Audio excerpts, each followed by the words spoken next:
Okay, you're good to go. Good morning or good afternoon, and welcome to the International Peace Bureau's webinar on democracy, elections, and peace building. My name is Carleen Griffith-Sekou, and I am the Director of International Organizing and Relationships with Black Lives Matter, as well as the Director of Healing Justice. It is wonderful to partner with the International Peace Bureau on this very important segment, topic and conversation for our time. What does democracy, elections, and peace building have to do with our liberation struggle, our movement, in particular context? This morning, we have with us Tyson Smith-Berry Jr. and Angela Waters Austin. Tyson is based in Liberia, and Angela is the Director of Policy for BLM BLM Grassroots, and I will be so happy to introduce her a little later. But for now, I will introduce first panelists who will speak to us for about 15 minutes giving a presentation. And then I will introduce the second panelist, Angela Waters Austin, who will speak about the topic from within her context and work. And those relationships and relationships beyond. And then we will have a time for the panelists to engage each other and end with a time of question and answers from you, our audience. So without further delay, I'm happy to introduce Tyson Smith-Berry Jr., who is an activist and Liberian youth development expert. He is adaptable, reputable, honest, and diligent man for over 13 years of his working experience in humanitarian and social inclusion. That work includes in the areas of education, child protection, peace building, governance, health, youth, and community development. Tyson also has considerable expertise in programming, monitoring, and evaluation, and particularly related to standards of quality, compliance, and regulations, but the best standards of internal policies and procedures of NGOs, non-governmental organizations. He is also the executive director of 4Kids International, and we will hear much about Tyson's work with youth in the Liberian context. So Tyson, welcome and thank you. And thank you for organizing this webinar as well, for generating it and for your invitation to us. So take it away, Tyson. Thank you ever so much, Kelly. I'm overwhelmed to be here today, speaking to you guys on the topic or theme, democracy, election, and peace building. First of all, before we go further, I would like to know the definition of democracy. The word democracy itself means ruled by the people. A democratic society is a system where people can change their rules in a peaceful manner. And in a democracy world, you also observe that people have the responsibility as leaders. So now we will look at some principles of democracy in a democratic society. There are principles of democratic society that make society a state of peaceful society. What are some of the principles of democratic society? we have citizen participation. One of the most indications of a democratic society is citizen participation in government. Participation is the key role of citizens in democracy. It is not only the right, but it is the duty. Whenever you give citizens a right of participation in the democratic process, you will also observe that there will be a peaceful coexistence in a society. One of the principles is that equality. Every democratic society emphasizes the principle that everybody are equal. No one is greater or no one is higher than a friend in a peaceful democratic society, which is no one against the law. The law is the law, and it should be implemented based on everyone are equal. We also look at political tolerance. A democratic society are politically tolerant. This means that while the majority of people rules in the democratic society, the right of the minority must be protected. People who are not in power must be allowed to organize and speak out. So in a tolerant society, there should be a space given to people who are not in government to speak on their minds or ills that affect them in society. Another issue we look at in a democratic society, which serves as one of the principles of democracy is accountability. Every democratic society, elected and appointed officials have to be accountable to the people they are responsible for, not their own action, but they have to officially make the decision that perform their duty according to the will and wishes of the people, not for themselves. So you have to be accountable of what you do in society so that society can grade you as a democratic person. And another principles we look at is transparency. For governments to be accountable, the people must be aware of what is happening in the country. This is referred to as the transparency in government. A transparent government holds a public meeting, allows citizens to attend, not to always have a closed-door meeting that will exclude citizen participation, which other people will take it to have a perception. That's where perception index are created, where you have a closed-door meeting with all transparency involving community or community members who are not part of government in the democratic elections or process. Another one we'll look at is the regular, free, and fair election. One way citizens of the country express their will is by electing officials to represent them in government. Democracy insists that these elected officials are chosen and peacefully removed from office in a free and fair manner.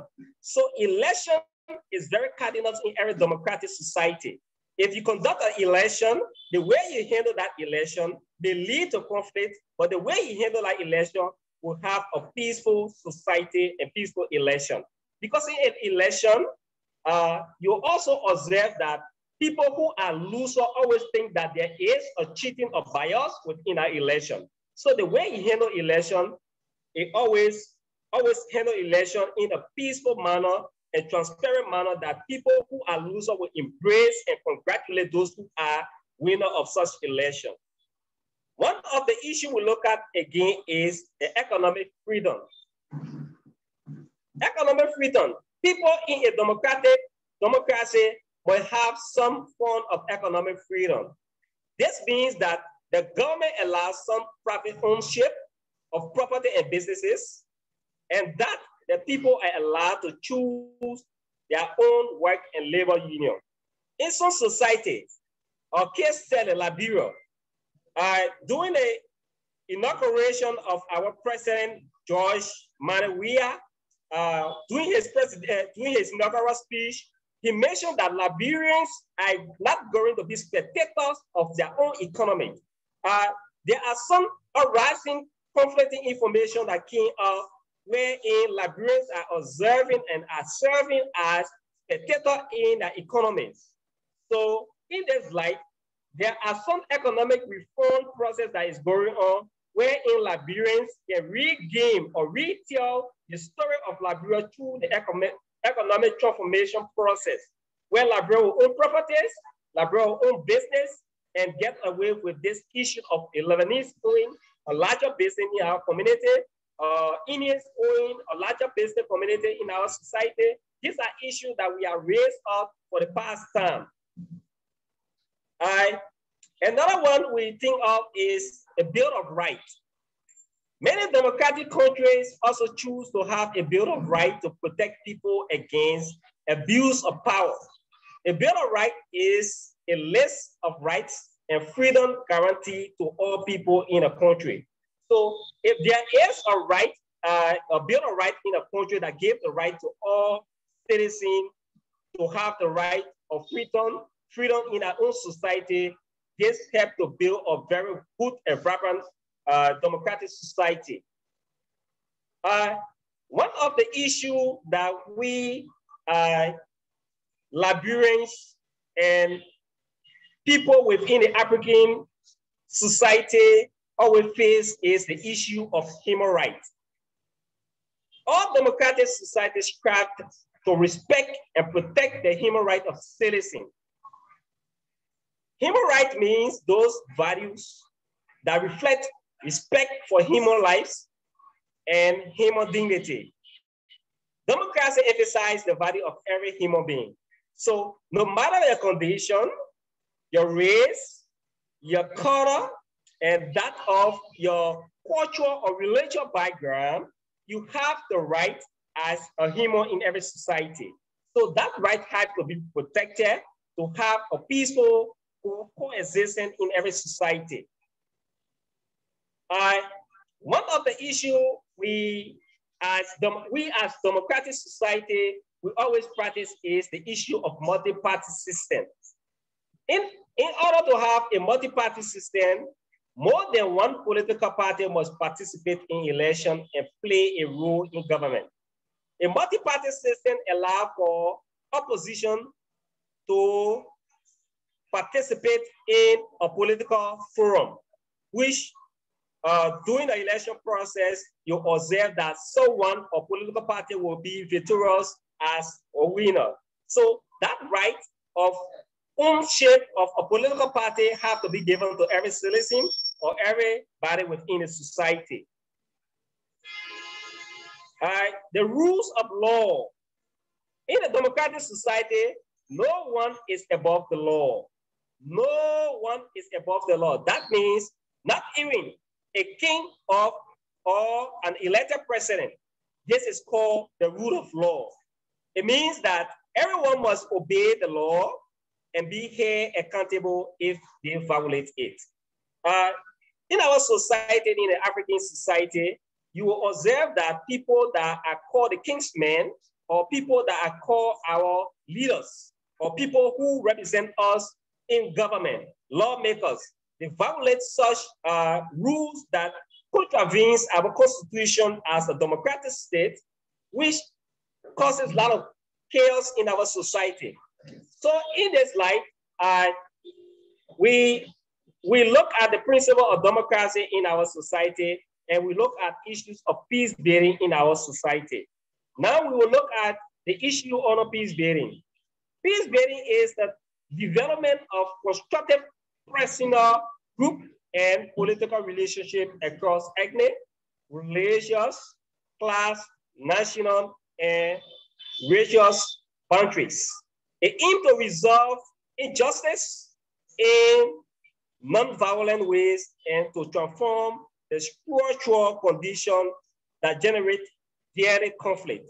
So in a peaceful society, we caution people to always live by the rule of law, to always be a law-abiding citizen, go by every information that is given or by the abundant law of the state, so that our society can move in a coexistent and peaceful manner.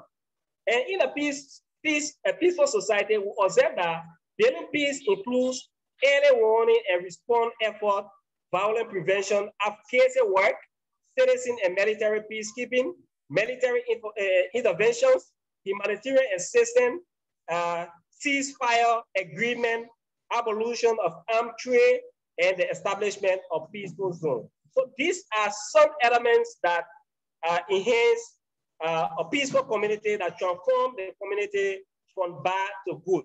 So on this note, I will say thank you, and we will now move to questions and answer, or maybe the moderator can wait after my colleagues has spoken so that we can go to questions and answer. Thank you ever so much. And this is the end of my presentation. Thank you, Tyson. Wonderful. Thank you for outlining those critical elements of democracy, elections, and peace building. We will actually move next to our second presenter, our next presenter, who is Angela Waters Austin, who is a Detroit native and founder and chief executive officer of One Love Global Incorporated, a 501c3 nonprofit social enterprise. Angela now resides in Lansing, Michigan, and serves as place lead of Truth, Racial Healing, and Transformation of Metro Lansing, a W.K. Kellogg Foundation funded process underway in 14 places in the United States, which is designed to uproot and jettison the false belief in a racializing hierarchy of human value. Ms. Austin is the co-founder of My Brother's Keeper, Girls Equity Network Michigan, which is a collective of communities that accepted President Barack Obama's My Brother's Keeper challenge to increase accountability for results for boys and young men of color. One Love Global and partners accepted the expansion of the challenge issued by former Mayor Berg Bonero to include girls and young women of color. Angela is also co-founder of Liberation PAC, Black Lives Matter Michigan, and a founding table member of the Movement for Black Lives Electoral Justice Project.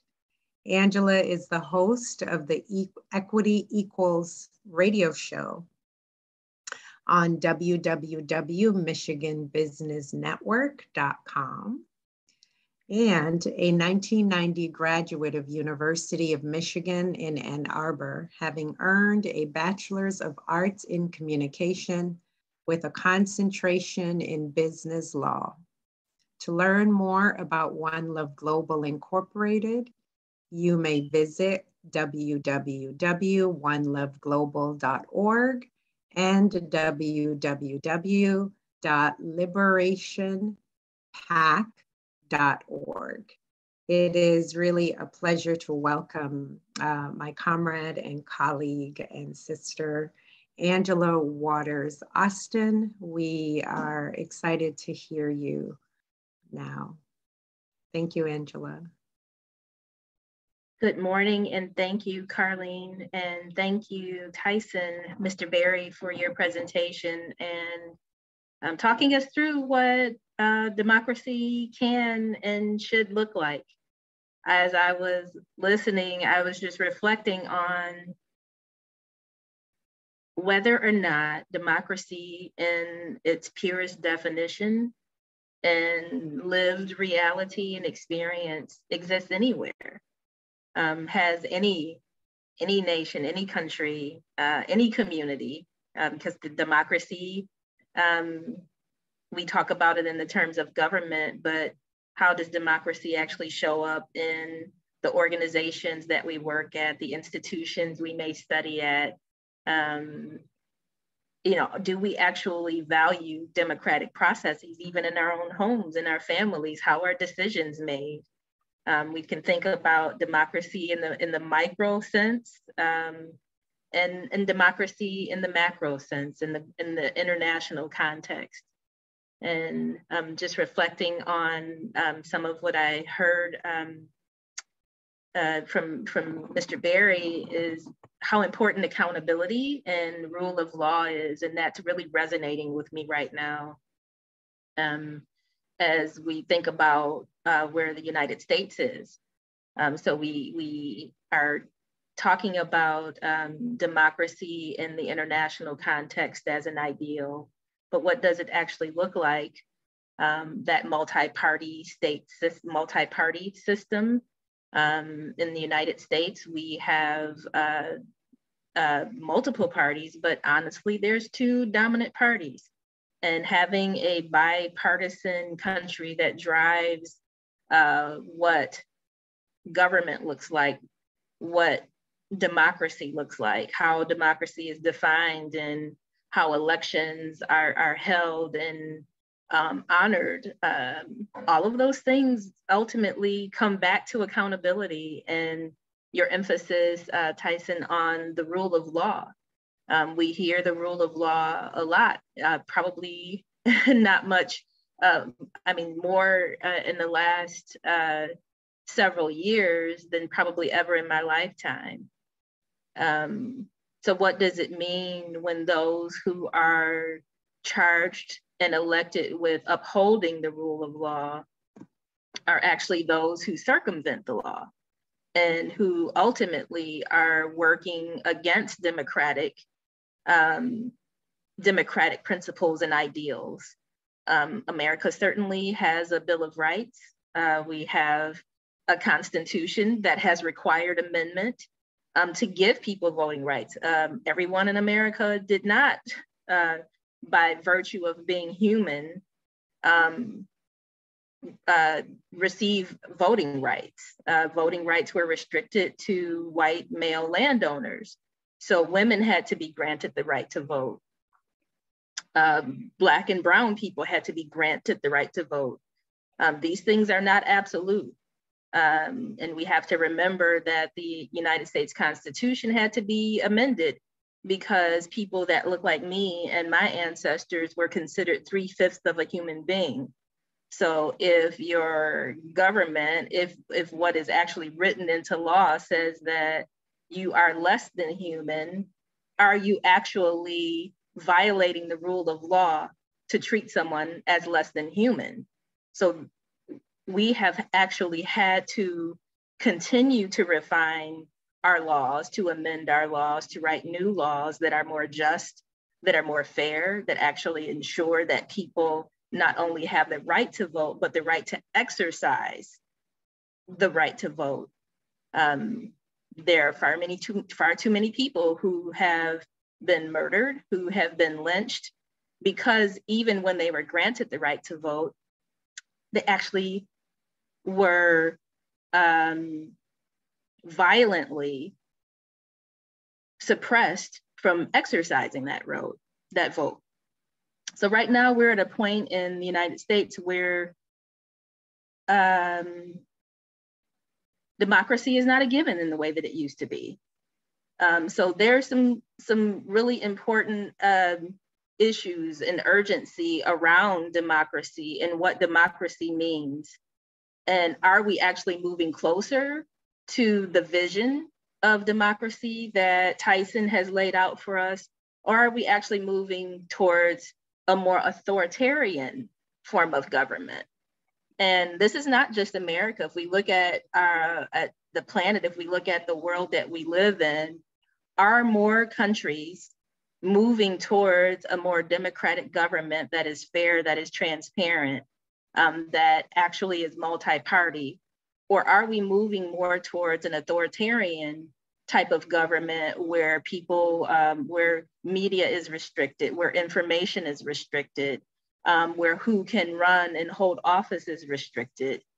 These are really important questions for us to have, because we have to think about democracy in the global context. What happens in Liberia affects what happens in the United States.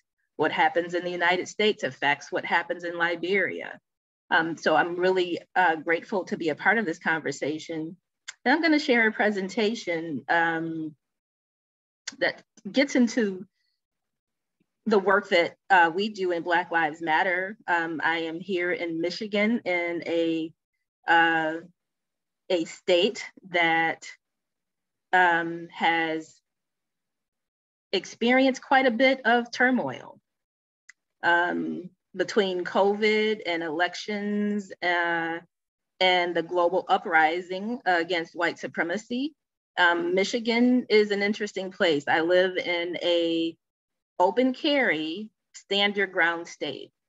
And what that means is that by law, people can openly carry weapons, and people have the right to defend themselves with those weapons, even if it means to the point of taking someone's life. And so what does that actually look like in terms of peace building?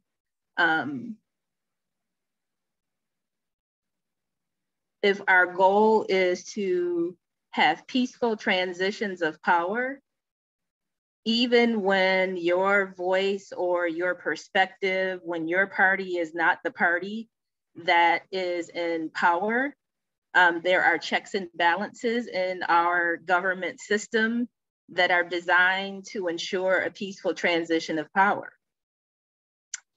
For the first time in my 53 years, I am concerned. I share this concern with many people, not just in this country, but around the world, about what it means for America, for the United States in particular, to be in a place where democracy is very much in question, whether fair elections it's being challenged not by people who actually had their vote taken away, but by people who didn't like the outcome of the vote. So a fair, transparent, democratically elected president resulted in violence and death because the other party did not like the results. They did not want to see power. They did everything that they possibly could to stop the peaceful transition of power. And the image that you're looking at on the left, so the two images on the left are the United States Capitol on January 6th and what is called the insurrection of one of the political parties, the Republican Party. And there were teachers and police officers and folks in the military and professors and business folks who bought plane tickets and chartered private jets and who showed up at the United States Capitol based on a lie. So yes, there was a democratically elected president. Yes, it was a fair election. There has been no evidence of voter fraud, and yet the lie persists to this day. And we continue to see violence as a result of people feeling like they were disenfranchised because they have been lied to. Now, the images on the right are in Michigan.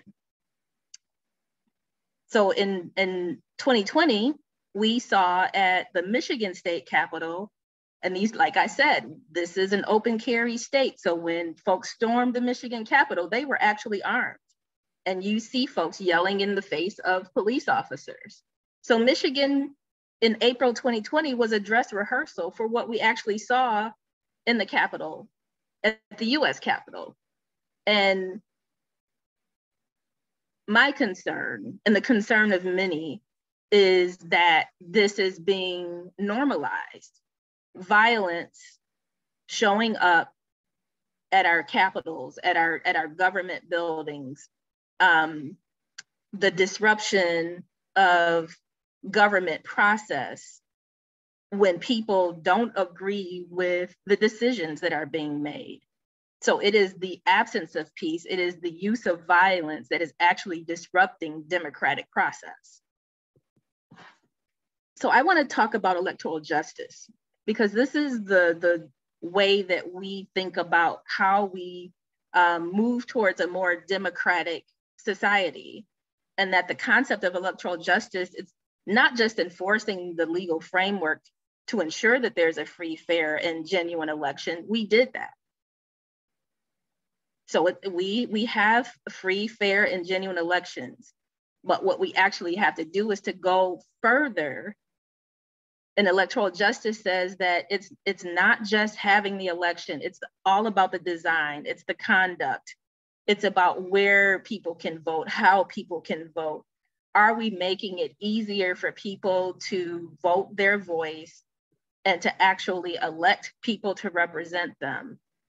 And we are actually at a place where political parties, where Republicans are actively working to restrict voting rights, to suppress voting rights, to limit the ability of people to cast their vote, which undermines the very concept of democracy. It undermines the very notion of free, fair, and genuine elections. So we're actually having to work to restore voting rights to people who have had their rights taken away through incarceration, which is another system that disenfranchises people. So really thinking about having a mechanism that actually is holding our electoral systems accountable and actually moving them towards living into the ideals of what democracy can and should look like. So in Michigan, we created something called Election 20XX because it's how we mobilize the people, how we understand elections. I really am grateful to Tyson for really breaking down, because we make assumptions about democracy and that we all are speaking the same language about what it means to be free, about what liberation looks like. And we have to understand that for some people, being free means that no one else can be free. That in order for some people to be fully human, it means that other people have to be less than human. And so Election 20XX is a campaign that we started with Black Lives Matter Michigan, because every election is important. We pay so much attention to the presidential elections and less to the elections that impact our lives on a daily basis. Who's the block club captain? Because that's the person who's probably going to call the police on your children. So having a person leading your block club who actually understands you and actually values you is really important. And so that goes to our school boards, our county commissions, our city councils, our mayors. Mayors control our local budgets and are hugely important. Next year, we'll be looking at state races, our Congress, at the US level, at the state level, our House of Representatives and Senate. So it's the little elections that really matter. And so we want to make sure that our people understand what elections really mean and the impact that they have on our lives. So we created this nonpartisan political education and community education campaign just to do exactly what Tyson just did, which is to educate ourselves on what it should look like, on what democracy should look like, what a fair process should look like. So when it doesn't happen, we actually understand that an injustice is happening, that we understand that laws are being violated, that we understand that our equal protection under the law is being violated. So we created this campaign to promote justice and equitable outcomes in elections, and really to make sure that our elections are moving us towards our core goals.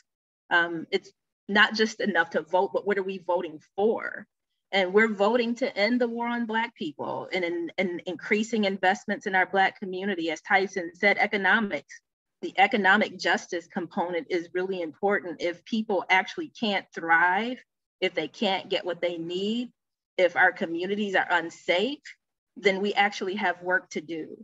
And we need to elect people who actually can be held accountable, who choose to be accountable, and are willing to work with the electorate to move towards the transformation of our system so that they are more democratic.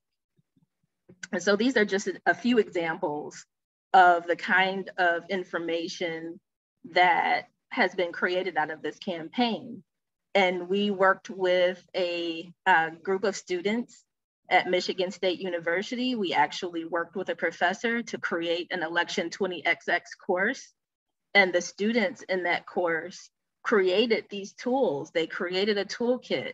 The question is how do you communicate with other young people about what democracy should look like, what an election process, an electoral process should look like, and understanding the issues that are facing us every day that can actually be transformed by electing people who actually care about democracy and the people and want to see better outcomes.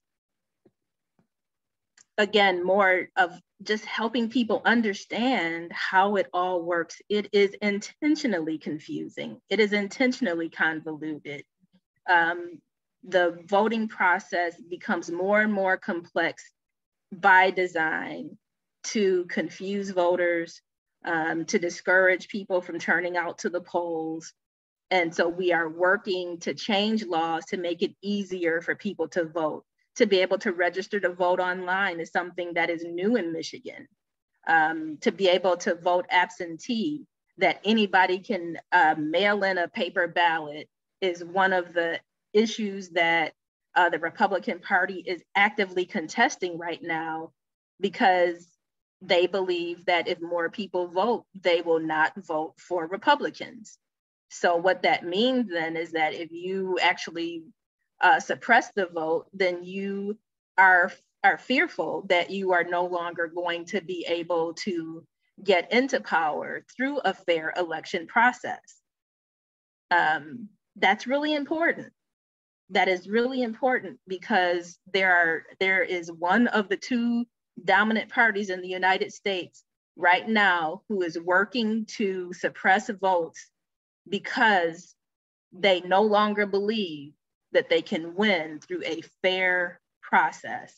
And so what they have done is continuing to spread the lie that our process is not fair, even though there is zero evidence to support that claim. Court after court after court after court has tossed out the case because there is no evidence that there was any kind of fraud or unfairness in this election. So our job is to make sure that people actually have the truth, understand how they can register to vote, understand where they can vote, when they can vote. And there are people who are putting out lies about all of these things simply to confuse people and stop them from voting. So what do we do as a community? We have to step up. We have to make sure that our people understand who's on the ballot, what they represent. We don't make a call on your vote. We don't tell you who to vote for. We just make sure that people understand what's on the ballot, what it all means. So from the offices, the number of positions that are available, what the function is of that person in office, down to what their record has been and how they voted in the past. And that way people can make informed decisions. We don't want to decide for people, but we do want people to have the information to make informed decisions. And so in addition to creating printed materials that we get into people's hands, that we post online, we actually do in-person forums where we actually ask questions of those who want to represent us. So folks that want to run for office, there's particular races between our city clerk candidates, which is really important because our city clerks and our county clerks and our state secretaries of state, they actually hold the election process. And right now, there are people from the Republican Party, from the far right, white supremacists who are working to get people into these positions because they know that they can, from the inside, actually make elections very unfair, that they can actively suppress votes from the inside, which is why we have to be that much more diligent about who we elect into positions that impact our elections. And they all do, but especially those who are responsible for ensuring fair elections at the local, state, and federal level. we have to make sure that those positions are as nonpartisan as possible.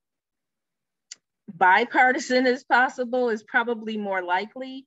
It's rare to have a nonpartisan anything in government.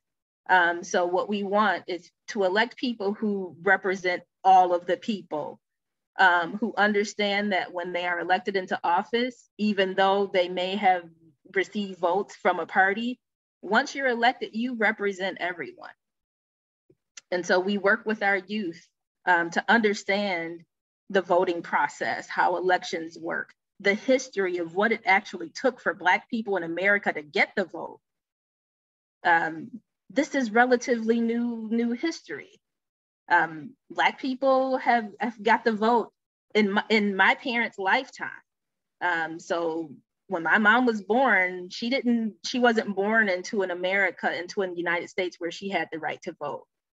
So this is recent history of Black people actually getting the right to vote, and to have that right protected. And it took just a matter of decades for this to actually begin to unravel. Our democracy is a very fragile time right now, which is why we make sure that our young people actually get a chance to talk to their representatives and to ask questions of them. And so our Freedom Summer program immerses young people into organizing and understanding the history of voting, what electoral justice means. It actually creates an interface for them to ask questions of the people who they don't get to vote, but these people still represent their interests. Elected officials still impact education, the communities that young people grow up in, whether or not their families have the resources that they need. And so we're starting as early as possible to educate and to equip our young people with the tools and resources they need so that they can continue to fight for a truly democratic process. And so I just will close by saying that community organizing and civic engagement are ways of building both power and peace. It is the people who fight for democracy that ultimately will ensure that we find a place of peace and that we actually continue to have peaceful transitions of power. And I will stop sharing there and turn it back to Carlene. Thank you so much, Angela. That was a very rich and thick description, very much nuanced, and you both have left a lot on the table to talk about. I am mindful of the time, although I have some really juicy questions. You all have raised issues of human rights and equitable distribution of democratic rights. And the issue of voter suppression has come up, and I know that in the US context, that is something that is a continued struggle, right? And Tyson, I'm really interested also in your work with young people and engaging young people, youth engagement, youth involvement. Angela left off on highlighting some of the ways that young people are engaged and supported and encouraged and leading. So I'm really curious about that in terms of the wonderful work that you are doing with young people in Liberia. And I would also like, if we have any participants who have questions for our panelists, feel free to drop those in the chat. Right now, we have a few minutes. We have about 10 minutes or so to continue to talk. And so feel free to put your questions in the chat. But I wanna enter the conversation and invite you, Tyson, to talk about the role of young people in your work and how you engage them and how they lead and the kinds of perhaps challenges and hope that you are finding in the Liberian context. I know that next year is an election year for you.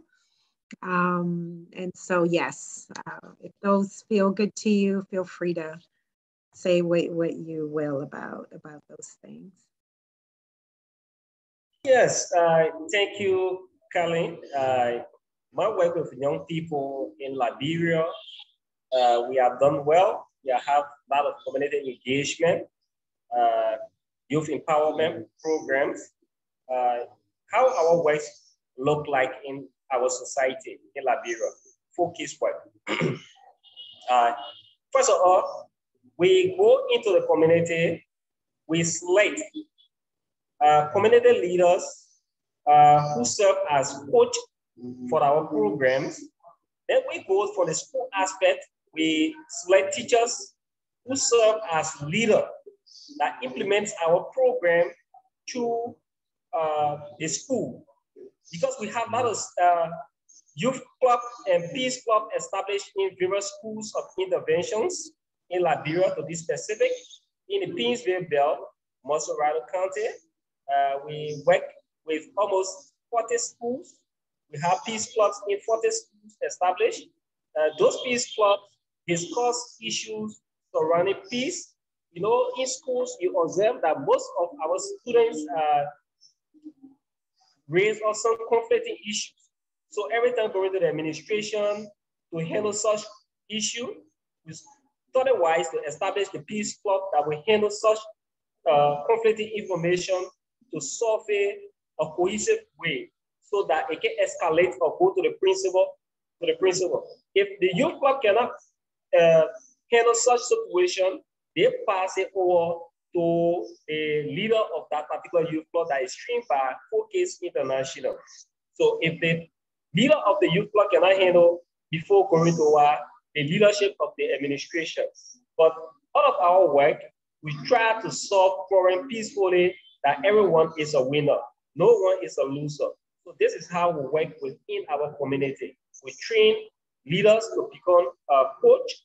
We train community dwellers as well to implement our project. Yeah, and we have established 40 youth peace clubs in schools of intervention, working along with 40 schools, and the 40 schools have 40 peace clubs. So this is how we work in our community. And we also have a community-based organization that we work with. We train people who have the potential to be a leader, a future leader. We train them and add all their skills, refresher training. We train them to add all their skills and knowledge so that they can go up there and implement what they earn from Focus International. Excellent. Thank you so much, Tyson. I'm wondering what are the most visible challenges that exist within your electoral landscape right now? Again, you're anticipating an election coming up.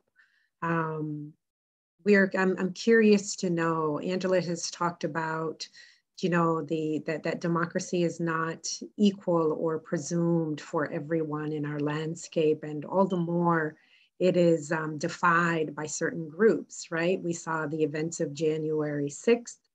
And so it is a constant struggle here, and some things are to be expected, right? White lash and our movement and our freedom struggle exists for a reason. And so we know that these are our challenges: voter suppression,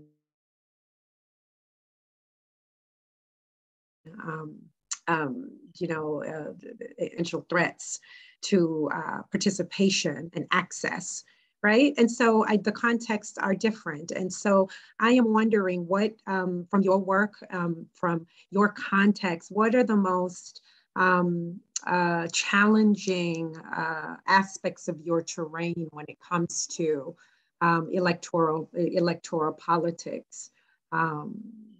Yeah, if you could speak to that, that would be great, because then that would mean what are the most prescient challenges to peace building, right? Yes. I love this question. These are issues we face in Liberia, electoral challenges. And one of the challenges we face in our work in Liberia is the issue of misinformation for politicians. Misinformation lead to perception. And misinformation have been one of the current phase in our society, where we observe that a politician will just wake up in the morning and just conclude that this is what happened during the process of the election without using the whole process. And after he have gave that misinformation to the public, you'll see that there are some tension raising up from people who believe in them. People who believe in them, that the information try to go viral. And the information try to go viral, the perception of the mind, they didn't got how well was that information genuine. They never calculated that or verify such information, but will roam around the such information to the public and make the public very fearful. So in this light, I have decided as an activist and a political analyst to go up there, design a project that will educate voters, not to take information from politicians. If they are taking information from politicians, the information should be verified. It should be verified and have a truth in it before this information can circulate. Because what you do in the public or say in the public, it can go against you in competent court or jurisdiction as a proof or evidence. So these are things we are looking at. This is one of the challenges faced in Liberia, misinformation and perception in our electoral process. And one of the problems is politicians going out there to educate their voters on issues of elections. They rather going out there, giving back our rights, trying to buy votes, transporting voters from one destination to another destination because of that vote. So these are issues we face in our work. If you try to educate them, they always believe in people that they believe in, their political leaders. So these are issues that serve as challenges in our process in Liberia. Wonderful. Thank you so much, Tyson. That is really helpful for us to know. And I would like to engage Pauline in our audience has a question for Tyson. Is it hard for you to gain the school support? And is it hard to raise the students' interest in peace clubs, or quite the opposite?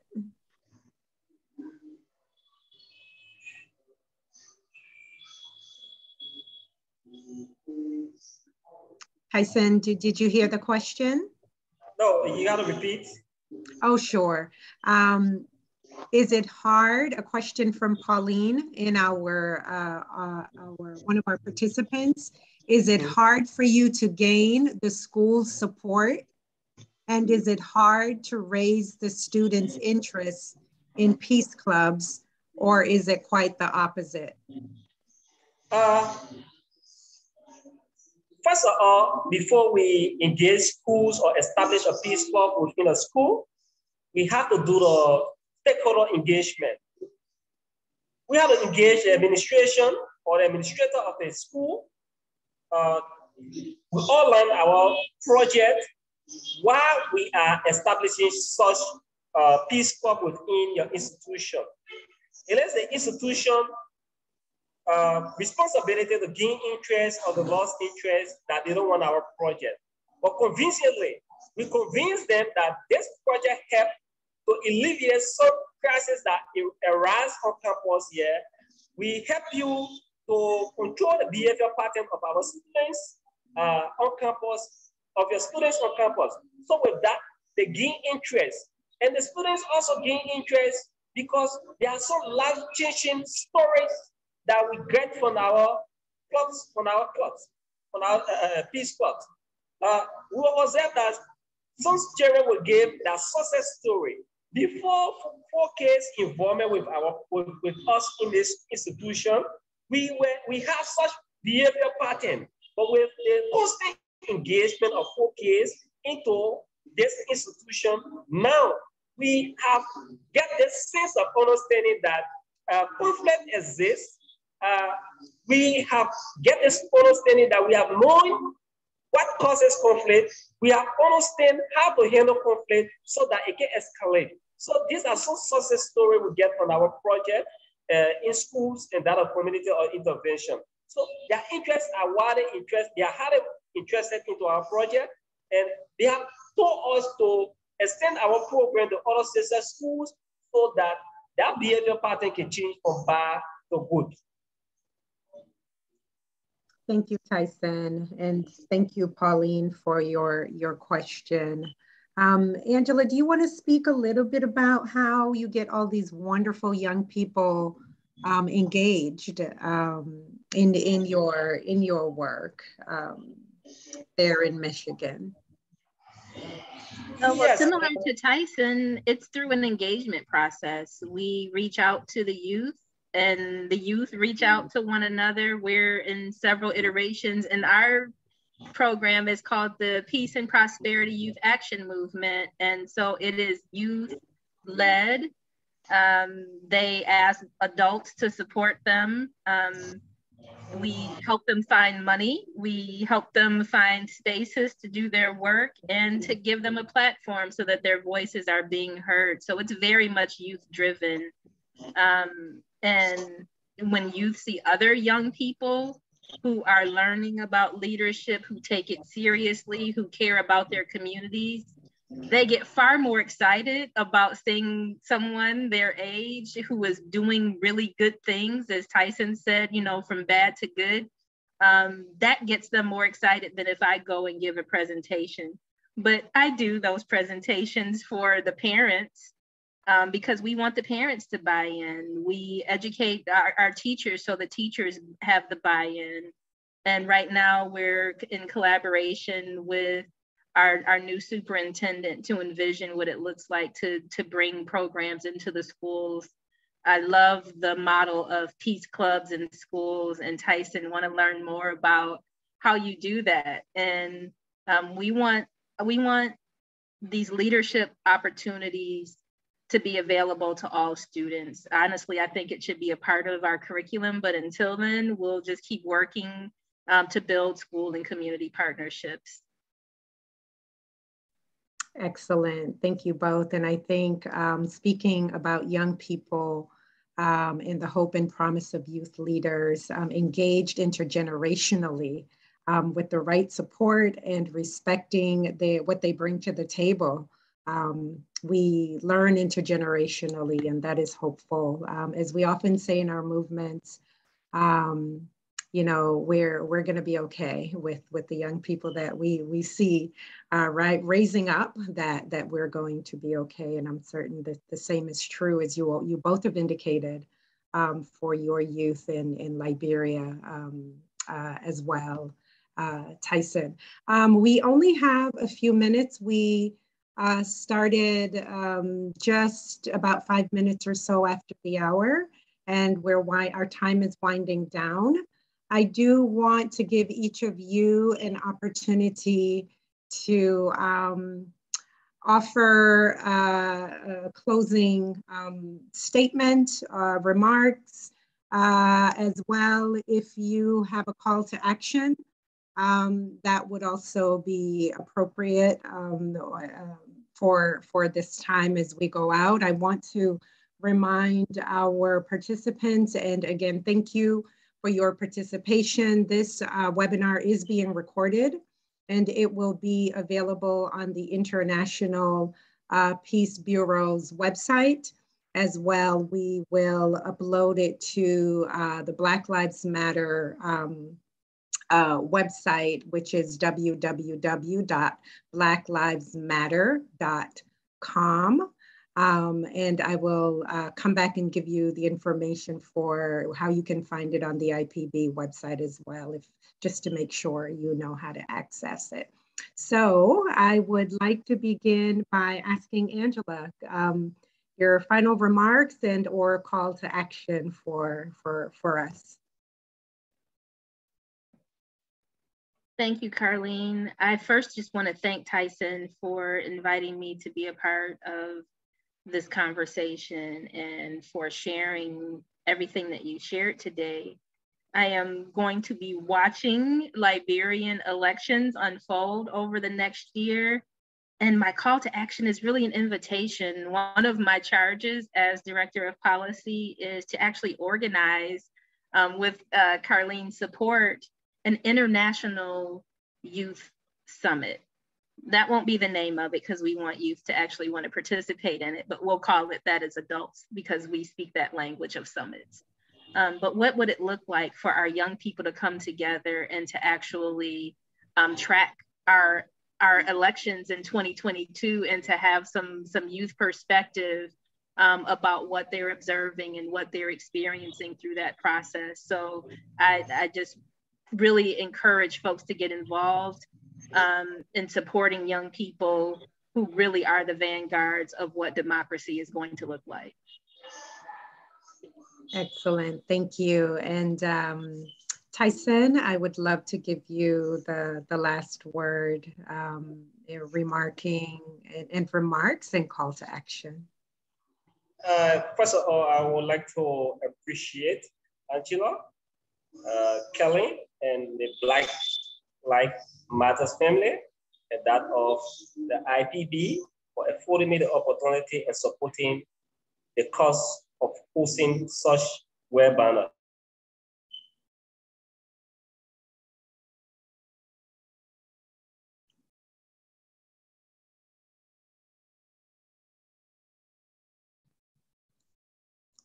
Seems there's, he's a bit frozen.